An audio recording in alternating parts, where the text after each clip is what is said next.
Hello, hi. Thanks for inviting me on. It's a pleasure to be here. I was really looking forward to getting over to Leeds, to be honest. I've been really enjoying getting to know the Leeds gang a bit more. And yeah, I've really enjoyed it so far. And I think it's good to venture out of your own area and make better connections on your doorstep. It's really not that far away, and I do think we should make more effort um, in the north to stay connected. And I hope that after all of this, we can continue to do so. So let me find my slides. Share my screen. Just 1 second. Okay, here we are. So I thought I didn't know what to talk about today, but I guess being tech for good, I thought I'd share with you some of my lessons that I learned from my first tech for good venture that has been going on for, I guess, it started in late 2018. And so it basically was born out of working in the tech industry myself and not seeing anyone that really worked with a group of people that I felt was really underrepresented, and that was those from low income backgrounds. I felt there was lots of effort in terms of gender and different forms of diversity, but none that really tackled the issues of trying to encourage more people from low-income backgrounds into technology and into the startup world. There's so many jobs out there, but we just don't articulate well enough for everyone to get involved in. So I hope everyone can see my slides okay. I started Recode in 2018, and it was focused on helping people that didn't have a job and had very little skills and aspirations. So I'll just walk you through kind of how it came about quite briefly and like the lessons that I learned. So let me just move this little, I can't actually see my own slides because of your beautiful faces. The task list, I thought I'd just start off with, so it started, I had this idea and I'd been moaning to friends about this idea for a while. My friends already owned a coding school in Manchester, and I felt that we were pricing out people that just couldn't afford internet or a laptop, and how we could kind of extend that group of people. So I had friends that said that it would offer money. So that ticked one of the boxes, which was find some funding for the program. So it's all great having an idea, but to make it come alive, you need some money. So I had some friends, they said that they'd back me for a year. So they gave me some cash for a year to get it off the ground. The first thing was to look into how to actually make a social enterprise. It's so difficult to do so. It's not like setting up a business. You can't just kind of like in the UK, we're so fortunate that we can just set up a business overnight. Social enterprise is so much more different and difficult to do so. So I had some help from a lovely lady called Michaela, who runs a social enterprise kind of consultancy. And without her, it would have taken me about 6 months, to be honest. And I needed a quick win. So she helped out massively. I needed to realize my dream of having a coding school that focused on people that had nothing and nowhere to go. I needed to find a retail unit. And the reason for that was because if you're a social enterprise or a charity, you don't have to pay any business rates. So with a dying high street, you can practically have the pick of the bunch of where you want to be based and not pay any high costs. So I managed to get a free shopping space, centre space, and it was 2,000 square foot. I've still got it to this day. I helped them out by being in there. They save something like £100,000 if I'm in the space. And then, yeah, found a JavaScript curriculum and got ahead and went teaching practically. But yeah, Oh no, I think my computer's froze. Oh, okay. So yeah, when you look at a task list like that, it then becomes a whole Trello board. And I was just absolutely inundated with ticket after ticket that I had to do. And for a long time, I had kind of an overload of to-do list paralysis. I just couldn't move forward. So um, I went to Bolton. I thought there's nothing, there's having an idea and then there's executing it. You've just got to go and ask people, what do they want? Is this something that's possible? And who are the right people that I need to speak to? Because I can't do this on my own. And I quickly found that out. So I don't know what you think of when you think of Bolton, but I don't know if anyone could put in the chat. What do people think when you think of a place like Bolton? You probably think of this man, Peter Kay. This guy is probably the epitome of what makes Bolton a place. It's friendly, bit rough around the edges, and there's not that much going on, but people have great humour and we have a laugh. So I found people, which was quite easy to do in a place like Bolton. I basically rocked up to the job centre and there were hundreds of people that I could have selected. I ran an open day and I think 20 people signed up and 60 turned up. So it was the opposite of Eventbrite, where 100 people sign up and you get 10 that turn up. It was completely the opposite. And the reason why people didn't sign up was because they didn't know how to work an Eventbrite page. And so that for me was kind of alarm bells, you know, how have we got this so badly wrong? How can we not get people to understand how to navigate, you know, signing up for an event? So that was my first exposure to this kind of world. So I did well. I found the space. I found all the stuff that you can see. So the plants in the photograph are all mine from my house. Everything that was in this space was sourced from somewhere, you know, begged, borrowed and stealed. Like I found bits from everywhere. And yeah, it just made it happen. And so often when you're going for pots of money, you're often judged on the outcomes. And I felt that I didn't really want to be outcomes.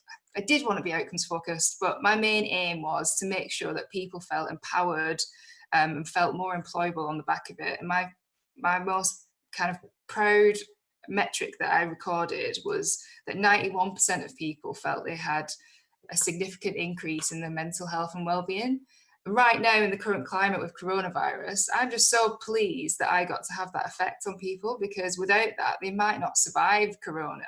But I know that they left me in a much stronger and more resilient place because of Recode. So I'll go on to why. So I wanted to bring it round to, you know, this being Tech for Good Leeds. So I thought I'd include Scary Spice, because obviously Scary Spice is from Leeds. Yeah, so some of the lessons that I'll quickly go through are: loud is not equal to smart. And I quickly found that out because there was one guy that came to some of the kind of taster events who was really loud and he was really enthusiastic and he knew all the answers. But actually, 3 months into the course, he was the weakest of all of the class. And I think we often have to make snap decisions in a really short space of time about someone, whether we should hire them, whether we should bring them as a co-founder, whether we should recruit them. And I think that a tip for us all might be, you know, if you don't feel that something's right, bring them back for a second or third interview, have an extra phone call, have another interaction. I think you need to build on kind of the interactions you make and not to make snap decisions. I think that I wish that I'd learned that sooner. Yeah, and the second point is some things are greater than you, or some things are out of your control. So some occasions where I felt this was something that I felt like I'd prepared for everything. I'd anticipated every risk or everything that could go wrong. And I was always thrown curveballs. So we had one student, for example, because she was on the course, her partner didn't like it, and she was involved in a series of kind of domestic violence incidences. And I just did not know what to do. I didn't feel kind of prepared for that, and I didn't expect that to happen. And I think that goes back to, you know, there's only so much you can do in certain situations. And also, there was another incident where Jeremy Corbyn turned up at the unit on a Saturday, and we're not open on Saturdays, so we're open on Mondays to Fridays. And I was absolutely devastated because I felt like it was a perfect PR opportunity. And sometimes things are just bigger than you, they're greater than you, you can't control everything, and you've just got to know when to let go. And the third point is, when you figure out people's why, it makes all the difference. Like you can influence someone when you know their why. And I think that we often overlook that. We can get people to go to that next level of, you know, putting more effort in if you understand their motivations to why they're actually interested in doing something like this. Is it that they've got a child? Is it that they look after their grandparents? Is it because they're the first person of their family that hasn't, I don't know, worked in a factory? What is it that has got that person really riled up to work for you or work with you? You need to figure out the why. And then number 4 was something that I established quite early on, but continue to go for number 4, which is probably my biggest thing that I look for in people, is find the rule breakers, find the rule benders. Without the rule breakers, I wouldn't have been able to get a pilot, and it would have just been an absolute disaster. So I managed to find some incredible people. There was this, so kind of without having the job centre on board, I couldn't have done anything. And the head of the job centre was this woman called Penny Applegate. She was close to retirement. She didn't understand what tech was. She didn't understand how to use her mobile phone. And so it took a while to get her bought into the idea. Although when she was in, you know, she was nearly retired, so she had absolutely nothing to lose. And we created the first precedence in the UK to run something like this with the job centre's approval. So without people like her, we wouldn't have been able to get this off the ground. And so you need to find your rule breakers. Who are the people that go above and beyond and move mountains to see you succeed? And finally, doing good makes you feel good. There's nothing more rewarding than, you know, giving something back, knowing that you've had an impact. But with this, I want to caveat it, because doing good doesn't pay you rent necessarily all the time. And so you have to get the right balance. And, you know, you've got to make sure that you're not depleting yourself and your resources. I learned that the hard way, but I think that the feeling that you get when you are giving back is incredible, and it's contagious. You want to continue to do it, and get everybody else on board with you. And so, yeah, I want to just finish with saying thank you for listening. And also, I didn't realise this, but Mel B, towards the end of last year, moved back to Leeds. So you might bump into her. You might bump into Scary Spice, maybe at Tesco on your essential food shop. Who knows? Great stuff, Kirsty. What a name as well, Penny Applegate. I love that. Yeah. She sounds like a character. Yeah, does anybody have any questions for Kirsty? If you want to chuck them in the Q&A, there's one in there already. We've got a couple of other ones that are offline. But yeah, chuck them in the Q&A rather than the chat, and then we can just extract them out. So I think kind of first question. Well, actually, let's go to what someone's asked here. So they've said, what did you find was the best class size? What style of teaching did you find worked best? What balance of tutorials and projects and theory was most effective? Yeah, start with the first question. I would say, that's a tough one. I'd say the best ratio that from people that I've worked with, or, you know, from my experience of Manchester Codes at least, is that 14 works best with 2 tutors. So like never have more than a ratio of 7 students per 1 tutor. What was the other question? Sorry, Mike. What style of teaching did you find worked best, and what's the balance of tutorials, projects, and theory? What do you think is the most effective? I think that it's hard to get, I think people have started to push back. So we did a lot of pair programming, or we tried to get people to work in pairs. Didn't always work out if you've got people that are off ill, but we did try to pair program a lot. I think that there's starting to be a bit of pushback from like industry, that when someone looks at someone's GitHub and then sees that someone's worked in pairs, that someone else can kind of take claim for your work. So you don't necessarily know who's done the majority of the work, and I think people want to see more individual projects, or at least that's what I've heard from some recruiters recently.